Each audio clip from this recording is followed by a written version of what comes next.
Good evening, and thank you for joining our presentation of how to keep your sanity as a caregiver when moving your loved one to an assisted living community.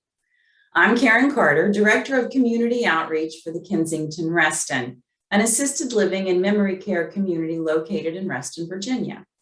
At the Kensington, we have a passion for excellence and quality of care for our residents. We provide 24-hour on-site nursing, high care partner to resident ratios, highly trained and competent team members, enriching and meaningful activities, and delicious dining entrees, all in a beautiful and safe environment that feels just like home. We partner with organizations that share our values to make the world a better place for people living with dementia, Parkinson's, and physical frailties and their families. Just a couple of housekeeping items before we get started. This presentation is in webinar format, which means your camera and microphones are off. If you have any questions during the presentation, please feel free to type them into the Q&A box located at the bottom of the Zoom screen. This evening's presenters will take time at the end of the presentation to answer a few of your questions. I am pleased to introduce our panel of experts this evening. We will start with Courtney Lavander, who is a licensed nursing home and assisted living administrator, a certified care manager, and a certified dementia practitioner. Courtney has over 22 years of experience working in long-term care field as an administrator, executive director, operating and managing nursing homes and assisted living communities, and working as an aging life professional geriatric care manager. She has a Bachelor of Science and a Master of Science degrees in gerontology from the University of Southern California. Next in our lineup of professionals is Judy L. Redpath. Judy specializes in working with entrepreneurs, small business owners, professionals, and their families, overseeing their family finances, focusing on the accumulation, distribution, preservation, and strategic transfer of wealth. Judy has received the National Women's Choice Award Financial Advisor consistently 2014 through 2021, and the 5-Star Wealth Manager Award annually starting in 2015 through 2021. Judy was named one of the 20 prominent patriots in business for 2015 by George Mason University's School of Business. Judy received her BA in French and an MA in West European Studies from Indiana University, Bloomington, Indiana, and her MBA at George Mason University in Fairfax, Virginia. Following successful careers as a management consultant and in the high-tech industry, she started her business in 1996, became a certified financial planner practitioner in 1999, and earned the Accredited Investment Fiduciary Professional designation from FI 360 in 2009.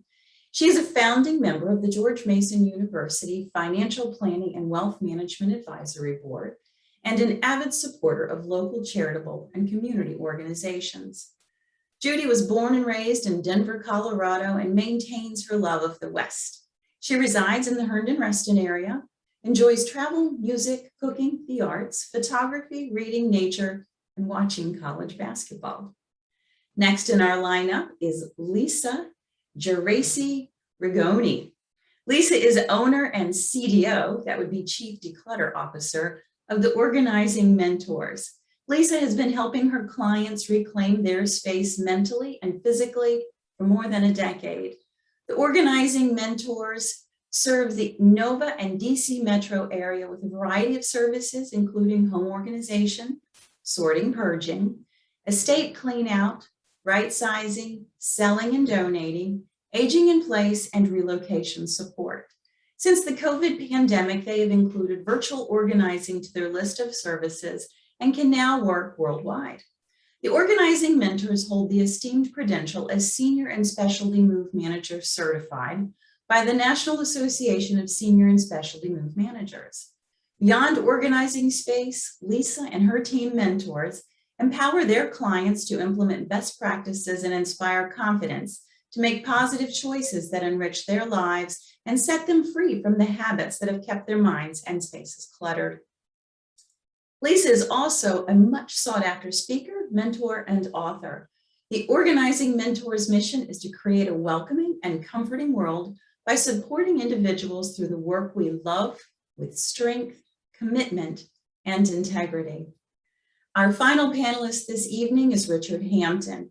Richard has been a licensed realtor for more than 30 years in the same local markets of Northern Virginia and the Shenandoah Valley. He has helped hundreds of families successfully buy and sell all levels of homes and properties. Richard has served and continues to serve on several committees of local board of realtors. When you ask for Richard's help, you will get an expert in the field. Ladies and gentlemen, our panel of experts.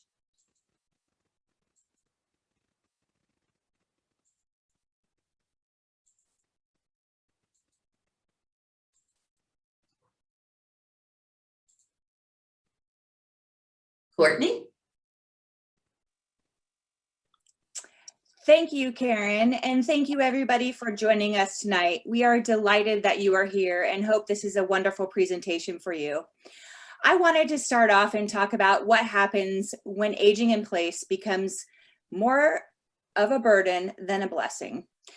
Everybody wants to age in place in their home and stay in their home as long as possible. As we get older, sometimes our needs change and our circumstances change. Tonight, we are going to discuss what to do when this happens and hope you will have a clear understanding of what your options are and what to do when you're ready. So how do you know when it's time to move to assisted living? Some key factors to consider are a decline in individuals' health and an increase in their frailty, a lack of social interaction if somebody is isolating themselves or they seem unhappy, if they have a new or worsening mobility concerns, if they have an increase in falls or changes in their gait, if somebody is having difficulty managing their medication, changes in mood or aggressive behavior, if they are not able to help their activities of daily living, if they're having problems with hygiene, dressing, changes in eating habits. Sometimes people have trouble paying their bills, managing their house, shopping. Are friends and neighbors expressing concerns about a loved one living at home? Is somebody having difficulty driving or getting lost when they drive? Is the current caregiver who is living in the home and providing care for your loved one suffering burnout? Or is in-home care too expensive? And also, are the needs of the person more than can be provided in the home? Next slide, please. So what is assisted living, like the Kensington of Reston? An assisted living community is a community that provides personal care in a home-like setting. Residents in assisted living generally do not have severe medical problems that require 24-hour nursing care, but need supportive care with their activities of daily living, such as dressing, bathing, toileting, and their instrumental activities of daily living. Assisted living facilities cannot do 24-hour licensed skilled nursing facilities, such as continuous IVs, feeding tubes, ventilators, and certain levels of wound care. Next slide, please. So what are the benefits of assisted living? Individuals get to live with more freedom and more free time. You don't have to think about cooking your meals, cleaning your house. You can live independently in your own apartment and with the peace of mind knowing that help is there 24 hours a day if you need it. They have planned socialization and activities for your loved ones to engage in, as well as family activities when the grandchildren are visiting. They also provide meals, housekeeping, laundry, and transportation, which is included in most assisted living communities. One of the things I would encourage you all who are considering assisted living is don't wait. The majority of people that we work with and help transition from their house to assisted living say, I wish I moved sooner. Next slide, please. So what next? I'm going to pass this baton on to the rest of the team here so you can talk and learn more about what your options are. Most importantly is to have a plan. Without a plan, you have a crisis, and with a plan, you have control of your choices and your future. So from tonight, you will learn some key elements from other professionals of who you would want on your team. Create a professional team of individuals who are going to help you through your aging journey. Who do you need on your team? I would recommend an aging life care professional, an elder law attorney, a power of attorney, which could be a family member or a professional, medical professionals such as physicians, specialists, also family and friends, and a financial planner. Thank you.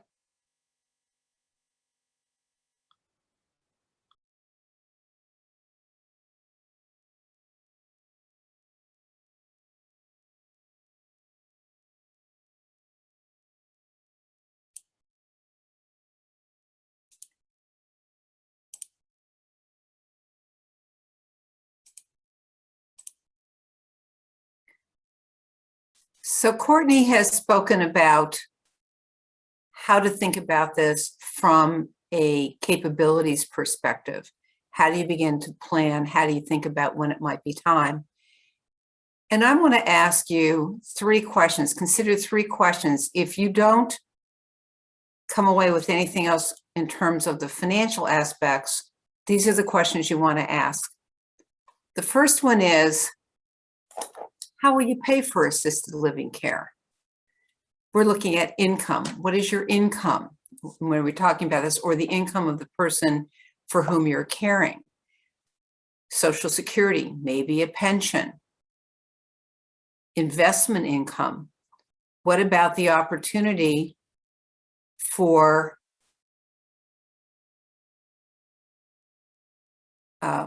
long-term care insurance? What resources are available? It's quite possible that the family residence will be sold to help underwrite the expenses of the care.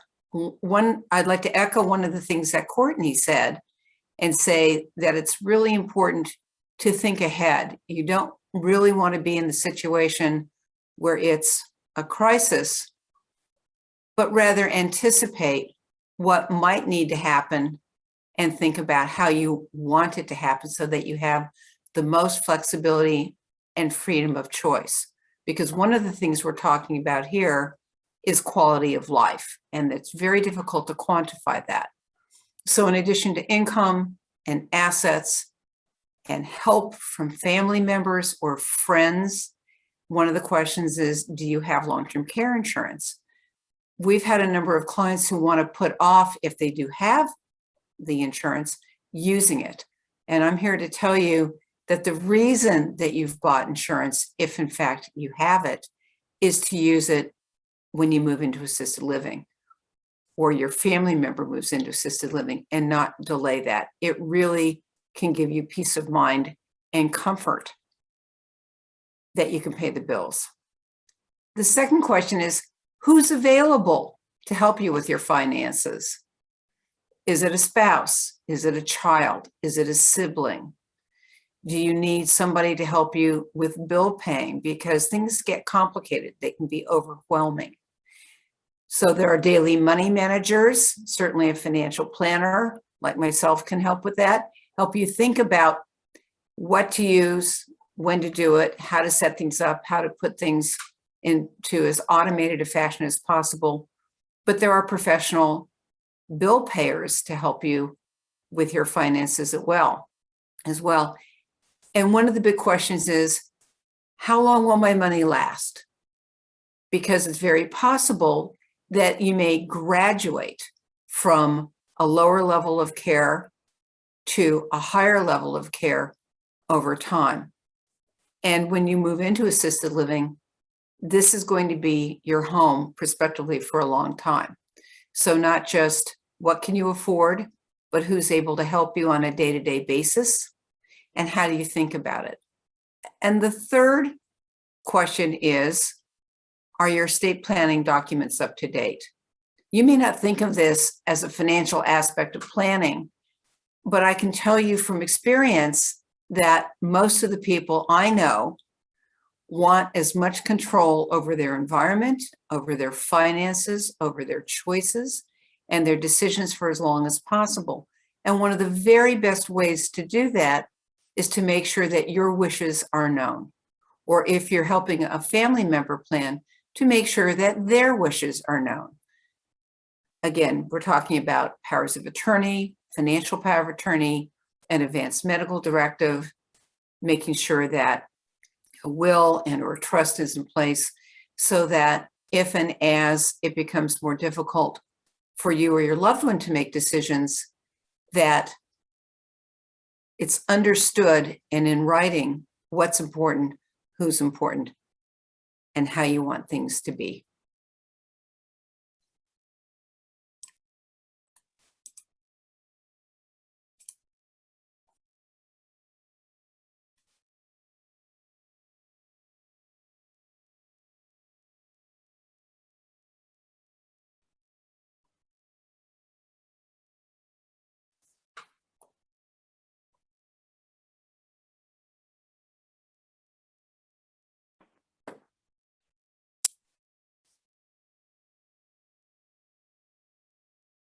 Hello, everybody.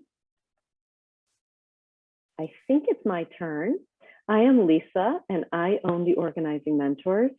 And a lot of people who are dealing with a loved one, having to relocate, moving them, where do you start?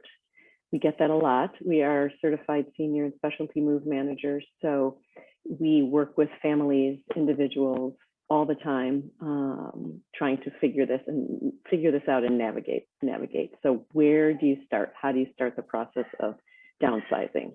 And yep, this is where you begin. How many people feel overwhelmed with the clutter and where to start? You have all the family memories. You have things that you think they're going to take with them. Family members may want some of the things in the home. What do you do? And you're overloaded with all the other decisions that are with this downsizing process. So I always ask my clients, how do you start eating an elephant? One bite at a time. And that's where we start. So we start with the things you know you don't want, the family does not want, the things that you're not sure about, we leave them for another time. But how do you start? Where are they moving? That's a good question. How big is the house going to be? Are they moving to assisted living? Are they moving to the Kensington? How big is their space? 2-bedroom, 1-bedroom? Do they have a living room? How much, if they need to have a wheelchair in the room? So we have to decide on all of those decisions before we can figure out what's going in the home. Next slide. So this is what we do. We start at the very beginning. Where are you moving? What's the need? So we open a closet, we open a drawer, we pack the things that they know they're going to take. And if there's anything family and friends want to take, if we need to sell anything, and also how can we make their new space feel as close to home as possible?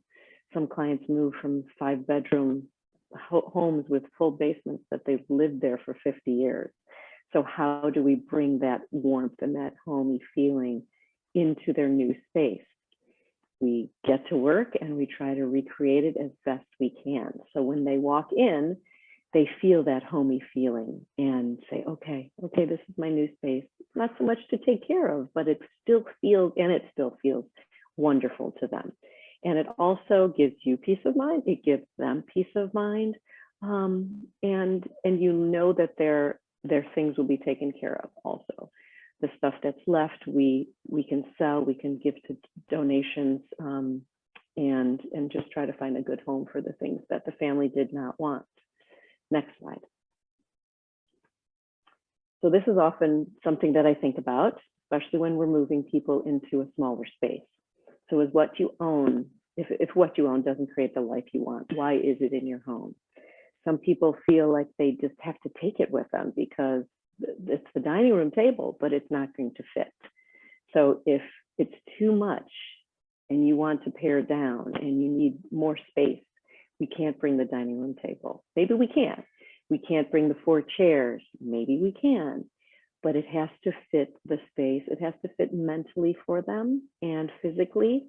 And if they want it all, then we bring it and we try to make it work for them and see how it feels. We err on the side of take it with us and put it out. If it doesn't fit, then we can move it away instead of not taking something with you that you wish you had and regretting that. Next slide. So this is something, what the organizing mentors do for you. We are certified senior and specialty move managers. So we manage the whole thing nuts to bolts. You'll hear Richard next time, and we work together with the realtor to make sure the move goes smoothly. And sometimes I'm with a family that the adult children aren't even in the state with us. So there's a lot of Zoom calls and Facebook and our FaceTime and calls to make sure that we're keeping on track. We're keeping the things that the family wants together, and everything's going smoothly. So again, we can help with making choices, what goes into the home, sort, purge, and organize, of course, and take away donations, save the tax receipts for you, and arrange the larger donations to be picked up. Habitat for Humanity or some of the smaller churches, sometimes they do that. Or we ask the family also who they would want us to move or donate to. And then we help you pack and unpack in your new home and create floor plans for the new space also.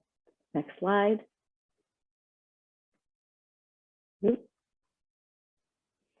Right into Richard. Thank you very much.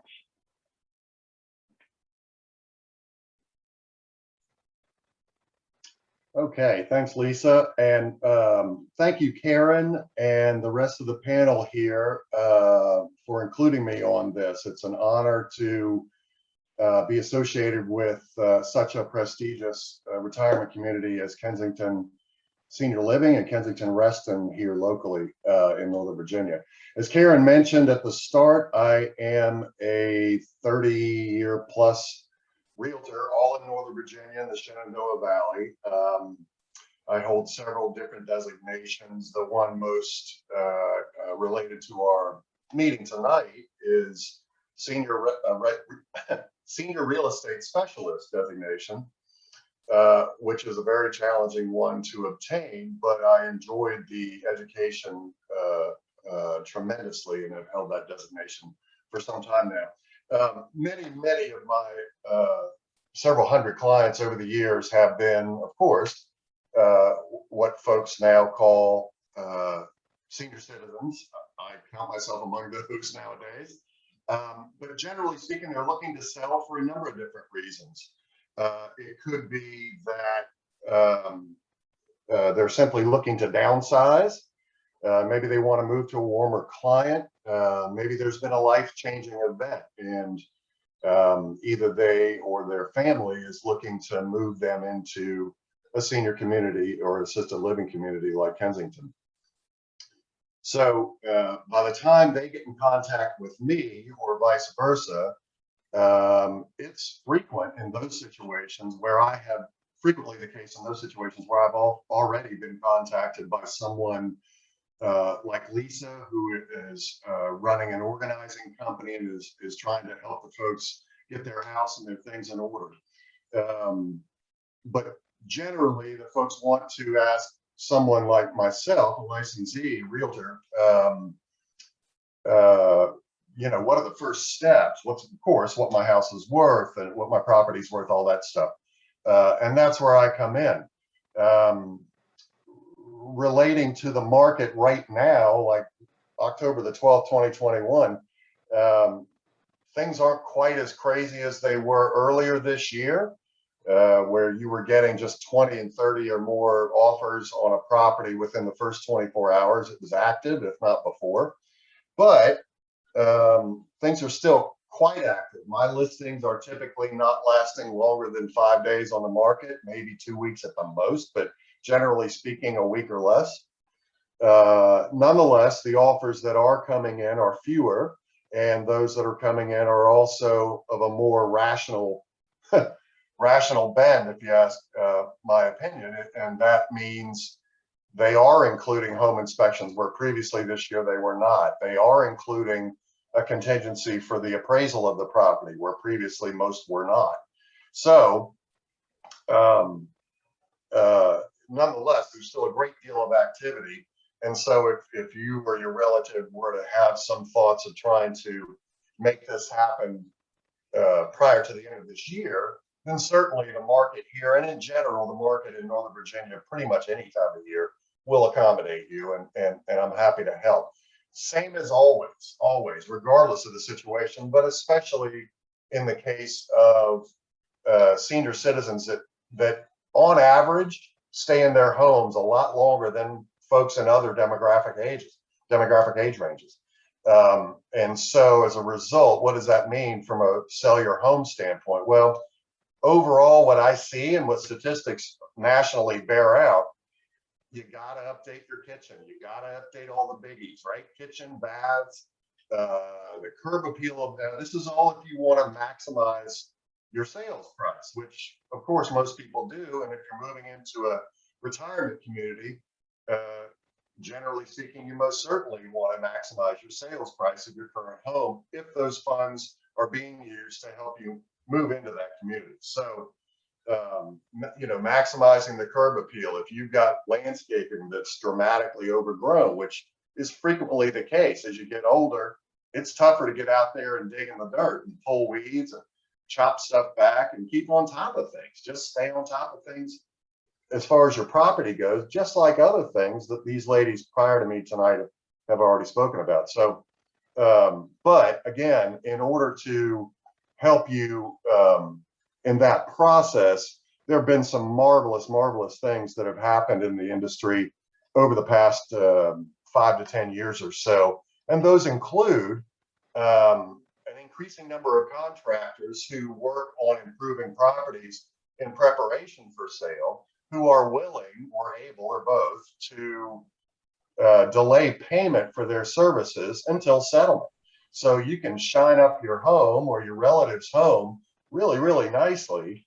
And then the funds to pay that contractor or contractors will be, they'll be paid out of the funds at settlement, basically. So really helpful in that regard. So anyway, those are some of the sort of tips of the trade and all that stuff. Always, I am happy to help anybody that needs this sort of service. And I do it with some regularity for sure. So again, thank you very much to the Kensington Reston and Karen and the rest of my panelists here. And if anybody has any questions, as Karen mentioned, please type them in the text box. And other than that, thanks very much. Karen, back to you. Thank you, Richard, and thank you to the rest of our panelists. We actually do have quite a few questions, so if the panelists will all bring themselves to light. Thank you. I will begin to ask a couple of the questions that we've received. The first one is, what if my parent hasn't saved enough money to pay for assisted living?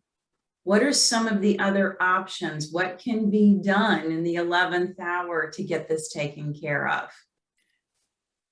It's kind of a challenge, but in a case like that, it's often family members who decide that they're going to contribute to the well-being of their parent, usually, or grandparent in some cases, and determine what's affordable. There is a range of places in terms of what it costs.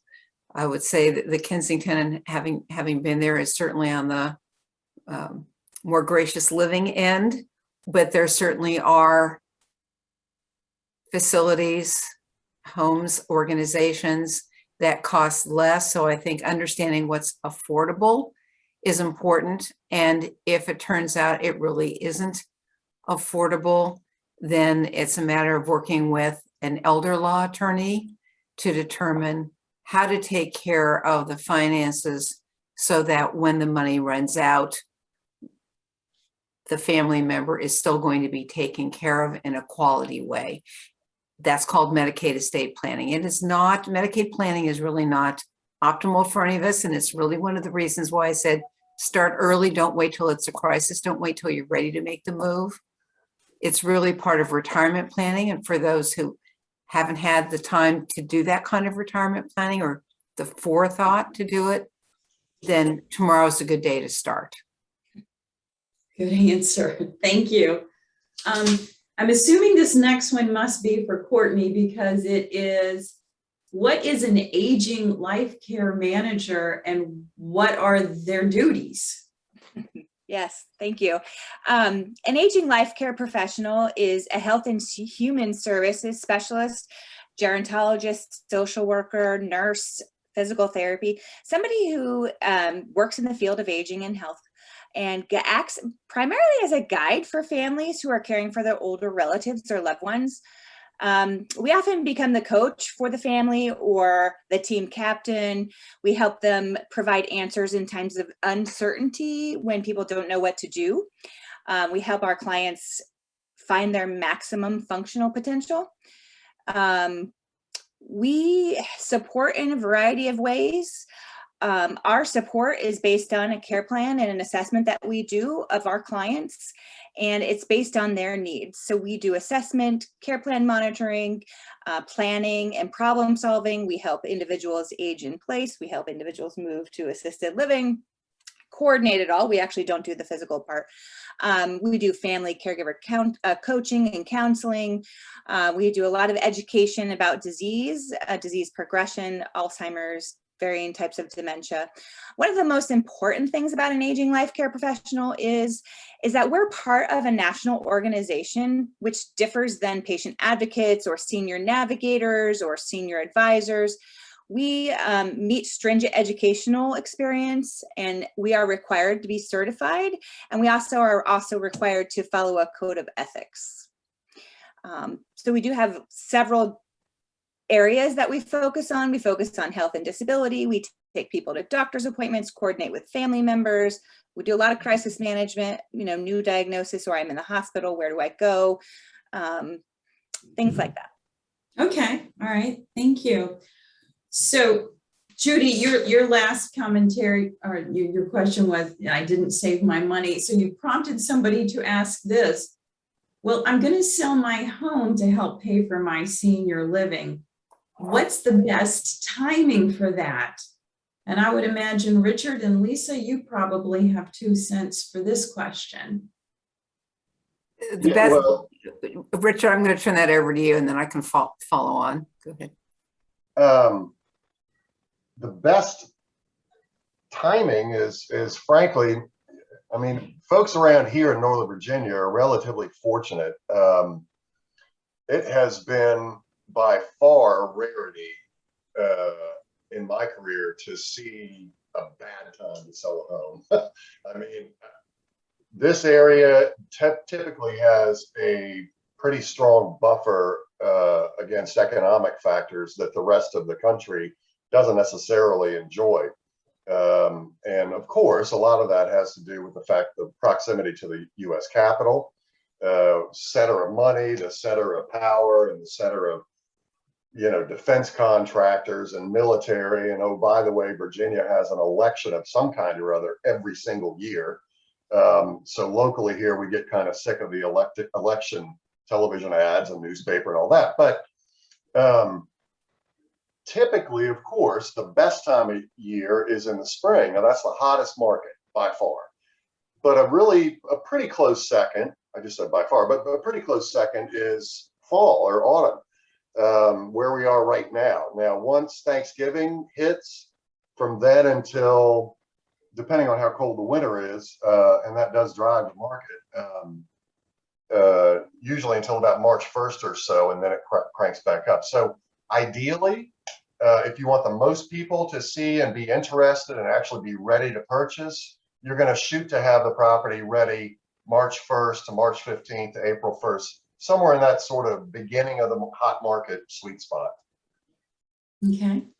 Judy, you wanted to add? I did. I was going to add that if it depends on what other financial resources are available.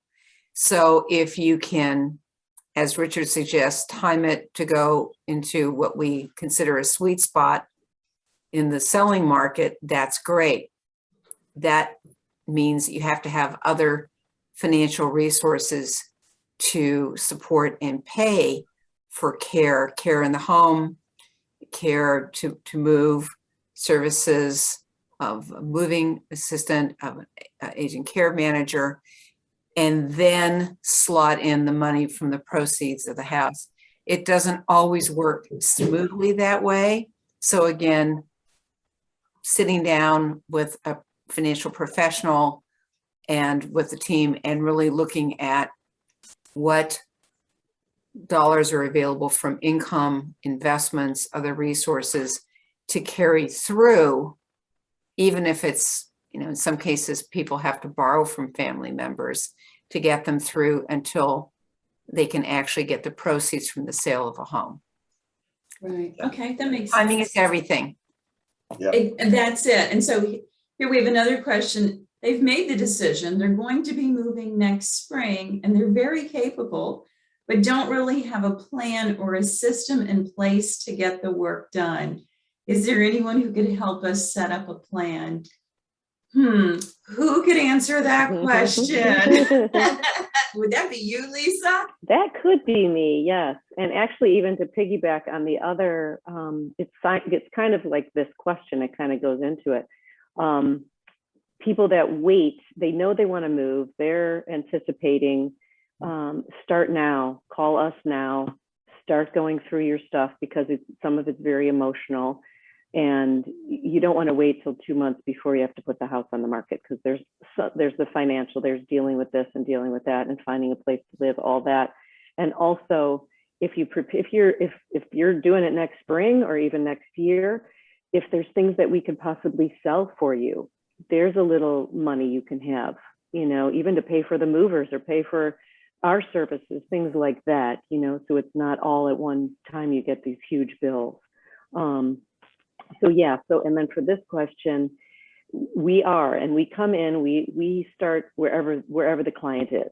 We'll start right where they are. Like I said in my presentation, how it works for you. If you've decided, okay, you're going to the Kensington, and there's a lot of places being built around here too, even homes and senior communities. What is it going to look like? What are you keeping?